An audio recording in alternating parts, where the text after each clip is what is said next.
Hi friends, வணக்கம். Welcome back to Tamil Mithran. NGK teaser பார்க்கும்போது இது முழுக்க பொலிட்டிக்கல் த்ரில்லர் அப்படிங்கிறத ஒவ்வொரு ஃப்ரேம்லேயும் காட்டியிருக்காங்க. இது பொலிட்டிக்கல் த்ரில்லராக இருந்தால் கூட இடதுசாரி அரசியலை முன்னிலைப்படுத்தி எடுக்கப்பட்டிருக்கு போல இருக்குது. குறிப்பாக கம்யூனிச கொள்கைகளுக்கு இம்பார்ட்டன்ஸ் கொடுத்துருக்காங்க. டீசர் ஆரம்பத்திலேயே என் பேர் நந்தகோபாலன் குமரன், என்னை மக்கள் என்ஜிகே அப்படின்னு கூப்பிடுவாங்கன்னு ஒரு ஷாட் வரும். அதுக்கப்புறம் சூர்யா கையை காதில் வச்சுட்டு எதையோ உன்னிப்பாக கேட்டுகிட்டே இருப்பார். அப்போ பிஜிஎம்மோட சேர்ந்து ஒரு ஃபோன் ரிங்டோனும் கேட்கும். அடுத்த ஷாட்டில் சூர்யா தன்னோட ஆட்களோட நடந்து வருவார். அப்போ ரொம்ப பதட்டமாக இருக்கிற மாதிரி இருக்கும். அந்த இடத்துல ஏதோ ஒன்று நடக்க போகுது அப்படிங்கிறத முன்கூட்டியே தெரிஞ்சுட்டு வரார் போல இருக்கு. மேபி போன ஷாட்டில் காதில் கையை வச்சுட்டு கேட்ட ஏதோ ஒரு விஷயம் அடுத்த ஷாட்டில் சூர்யா பதட்டமாக இருக்க காரணமாகவும் இருக்கலாம்.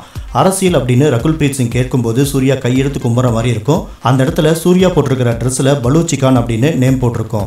அந்த இடத்துலையும் சரி, இன்னொரு ஷாட்டில் கத்துக்கிறேன் தலைவரே அப்படின்னு சூர்யா சொல்லும் போதும் சரி, சம்திங் ஏதோ இன்ட்ரெஸ்டிங்காக இருக்கிற மாதிரியே இருக்குது. சூர்யா சிரிப்புக்குள்ள ஏதோ ஒரு பெரிய திட்டம் இருக்கிற மாதிரியே இருக்குது.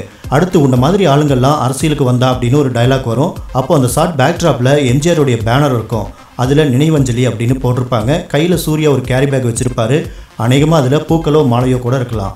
அடுத்து ஒரு வீட்டில் ஜூம் பண்ணி காட்டுவாங்க. அங்கே காந்தி, அம்பேத்கர், அண்ணா, பெரியார், வாஜ்பாய், அத்வானி, காமராஜர், எம்ஜிஆர், கருணாநிதி, சோனியா காந்தி, மன்மோகன் சிங், கம்யூனிஸ்ட் நல்லக்கண்ணு, மதிமுக வைகோ எல்லாருடைய ஃபோட்டோஸும் இருக்கும்.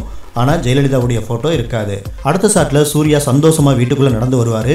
அங்கே இடது பக்கமோ வலது பக்கமோ சூர்யாவுடைய சின்ன வயசு ஃபோட்டோஸ் டேபிளில் இருக்கும். வெளியே நிறைய பெண்கள் கூட்டமாக இருப்பாங்க. இந்த படத்தில் சூர்யாவுடைய மனைவியா சாய் பல்லவி ப்ளே பண்ணியிருப்பாங்க போல இருக்கு. உச்சியில் இருக்கிற குங்குமமும் அவர் பேசுகிற டைலாக்ஸ்லாம் வச்சு இதை கன்ஃபார்ம் பண்ணலாம். நிறைய வித்தியாசமான ஃபேஸ் எக்ஸ்பிரஷன்ஸை சூர்யா கிட்ட பார்க்க முடியுது. டைலாக் டெலிவரியில் கூட வித்தியாசமான மாடுலேஷன்ஸை சூர்யா ட்ரை பண்ணியிருக்காரு.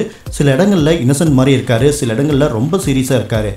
என்னதான் நம்ம டீசரை பிரித்து மேறவங்களா இருந்தால் கூட எல்லாத்துக்கும் மேலே நம்ம எதிர்பார்த்ததை விட ஆழமாக ஒரு விஷயம் இந்த படத்தில் இருக்குது. அது அரசியலையும் தாண்டி சம்திங் ஏதோ ஒன்று இருக்குது. அதை யாராலையுமே இங்கே கெஸ் பண்ண முடியாது. பிஜிஎம் யுவன் பற்றி சொல்லவே வேணாம். இந்த படத்துக்கு 2 தடவை பிஜிஎம் பண்ணியிருக்காரு. இந்த பிஜிஎம்மே இந்த டீசரில் சம்திங் ஏதோ ஒன்று இருக்குது அப்படின்னு நம்மளை தேட வைக்குது. பொதுவாக செல்வராகவன் படம் அப்படின்னாலே ரொம்ப டிலே பண்ணுவார், அது இது அப்படின்னு நிறைய கம்ப்ளைண்ட் சொல்லுவாங்க.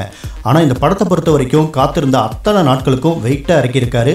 இது வரைக்கும் சூர்யா கிட்ட பார்க்காத ஒரு மெச்சூரிட்டி அவர் நடிப்புலையும் சரி, அவருடைய பாடி லாங்குவேஜ்லையும் சரி, ஒவ்வொரு ஃப்ரேம்லையும் நல்லாவே தெரியுது. வெறும் ரசிகர்களுடைய உணர்ச்சியை மட்டும் தூண்டிவிட்டு 2 டூயட் சாங், 2 குத்துப்பாட்டு, 4 ஃபைட் சீன்ஸ், எமோஷனல் டைலாக்ஸ்லாம் வச்சுட்டு புரட்சி பேசுறங்கிற பேரில் வர சாதாரண பொலிட்டிக்கல் த்ரில்லராக இந்த படம் கிடையாது.